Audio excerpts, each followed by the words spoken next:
जरा कोई मुझे बताए, आज मोदी के शासनकाल में जो भर्ती होगा, क्या आज ही उसको पेंशन देना है क्या?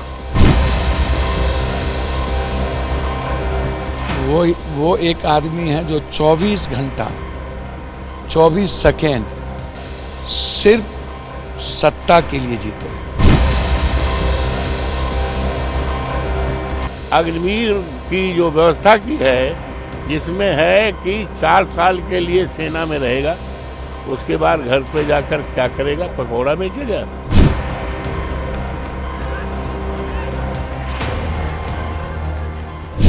मंच था कारगिल दिवस का, मौका था जवानों की शहादत का, और उसमें भी पीएम मोदी ने सियासी हमला कर दिया।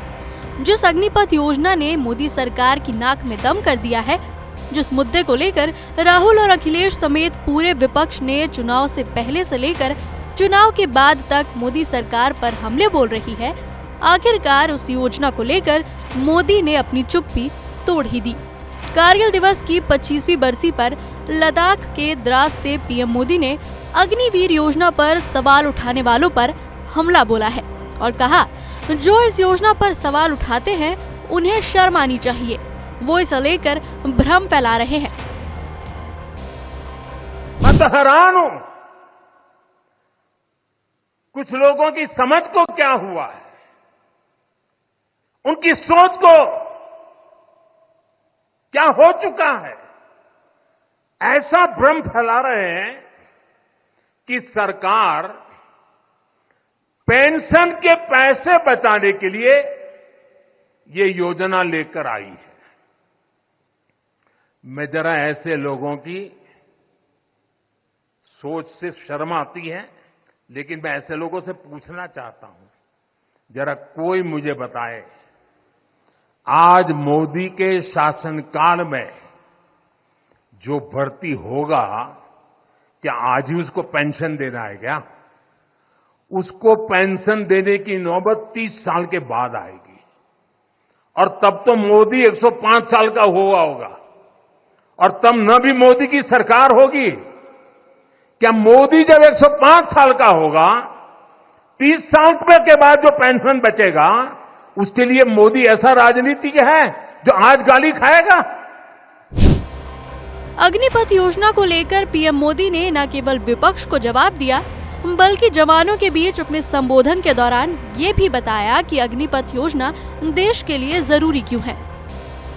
सेना द्वारा किए गए जरूरी रिफॉर्म्स का एक उदाहरण अग्निपथ स्कीम भी है। अग्निपथ का लक्ष्य सेनाओं को युवा बनाना है। अग्निपथ का लक्ष्य सेनाओं को युद्ध के लिए निरंतर योग्य बनाए रखना है। दुर्भाग्य से राष्ट्रीय सुरक्षा से जुड़े इतने संवेदनशील विषय को कुछ लोगों ने राजनीति का विषय बना दिया है।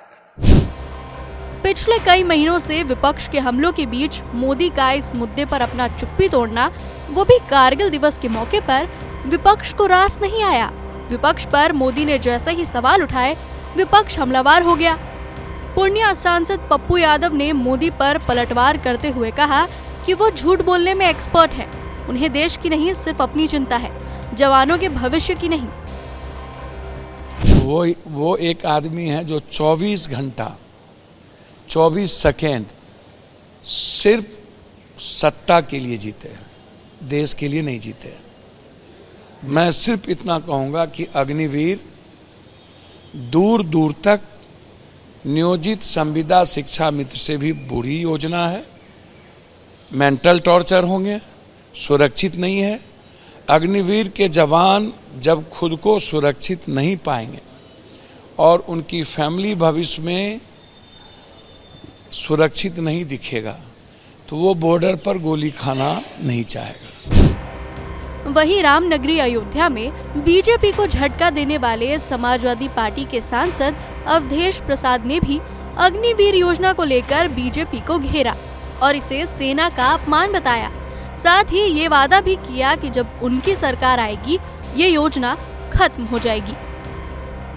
दुनिया के लोग हमारे वीरों को हमारी सेना का लोहा मानते हैं, लेकिन अफसोस है कि भारतीय जनता पार्टी की सरकार ने अग्निवीर की जो व्यवस्था की है, जिसमें है कि 4 साल के लिए सेना में रहेगा, उसके बाद घर पे जाकर क्या करेगा, पकौड़ा बेचेगा।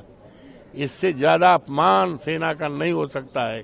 और जब इंडिया पार्टी की सरकार आएगी 24 घंटे के अंदर इस व्यवस्था को खत्म करके रेगुलर भर्ती करेंगे और सेना का सम्मान बढ़ाएंगे। यानी अग्निवीर को लेकर पीएम मोदी के बयान ने विपक्ष को फिर हमलावर कर दिया है और योजना को लेकर सरकार के तमाम दावों को लेकर ये जोर देने की कोशिश में जुट गया है कि ये योजना ना तो युवाओं के हित में है, ना ही जवानों के भविष्य के हित में। अब देखना है कि मोदी के बयान के बाद विपक्ष इस मुद्दे को लेकर जो हमले कर रहा है उससे इस योजना के भविष्य पर क्या असर पड़ेगा और आने वाले विधानसभा चुनाव में क्या रंग लाएगा। इस खबर को लेकर आपकी क्या प्रतिक्रिया है, ये हमें कमेंट कर जरूर बताएं और देश दुनिया की तमाम बड़ी खबरों के लिए देखते रहिए एबीपी लाइव।